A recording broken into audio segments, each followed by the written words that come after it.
নবীর ভালোবাসা যদি কেউ বাড়াইতে চায় তাকে 5টি আমল করতে হবে।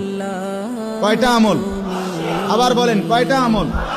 1 নাম্বার, প্রত্যেক সোমবারে রোজা রাখা। কোন কি কইছি? একেবারে আল্লাহর কসম এই মসজিদের মিম্বরে বসে বললাম, আপনার পৃথিবীর যেই কোন লাইনের আলেম আপনি জিজ্ঞাসা করে দেখেন নবীজি সারা জীবন সোমবারে রোজা রাখছেন কিনা, আজকে জিগান।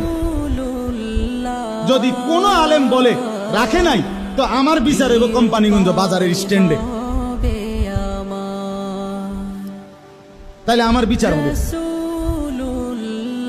এখন বললাম, এই যে রেকর্ড করা আছে এই কথা, এই যে ক্যামেরাতে, আমার বিচার হবে। আপনারা যেই বিচার আমি মাইনা নেন।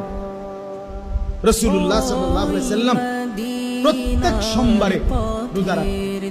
নবীজিকে জিজ্ঞেস করছে, ইয়া রাসূলুল্লাহ সাল্লাল্লাহু আলাইহি ওয়াসাল্লাম, আপনি সোমবারে রোজা রাখেন কেন? সাহাবীরা জিজ্ঞাসা, নবীজি বললেন 2 কারণ। কয় কারণ? 1, সোমবারে আমি মিলাদুন নবী পালন করি। হ্যাঁ, না এটাই 1 নম্বরে, এটাই। সোমবারে আমি কি পালন করি? মিলাদুন নবী পালন করি। আর সোমবারে আমার উপরে কোরআন নাযিল হয়। এই দুটো। প্রত্যেক সোমবারে আমি মিলাদুন নবী পালন করি আর প্রত্যেক সোমবারে রোজা রাখি। দ্বিতীয় কারণ, আমার উপরে কোরআন নাযিল হয়েছে। ফীহি বুলিতু ওয়া ফীহি উনজিলা আলাইয়া। নবীজি বলছে, সোমবারে আমি জন্মগ্রহণ করেছি, যে জন্য এই জন্মগ্রহণ করার কারণে আমার মিলাদ সোমবারে, আমার জন্ম সোমবারে, এই জন্য আমি সোমবারে রোজা রাখি এবং সোমবারে আমার উপরে কোরআন নাজিল হয়েছে, এই জন্য আমি সোমবারে রোজা রাখি। রাসূল সাল্লাল্লাহু আলাইহি সাল্লাম আজীবন নিজের মিলাদ পালন করছেন প্রত্যেক সোমবার।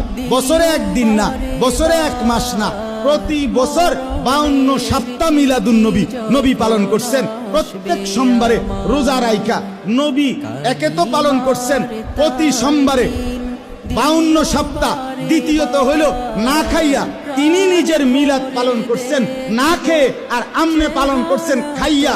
আচ্ছা, খাইতে থাকেন, আমরাও চলতে থাকি, ফয়সালা হবে ইনশাআল্লাহ হাসরের ময়দানে। সেখানে নবীর সামনে আপনিও দাঁড়াইবেন, আমিও দাঁড়াবো ইনশাআল্লাহ। একসাথে দাঁড়াবো, দুজন মনে রাখবেন, একসাথে কথা হবে।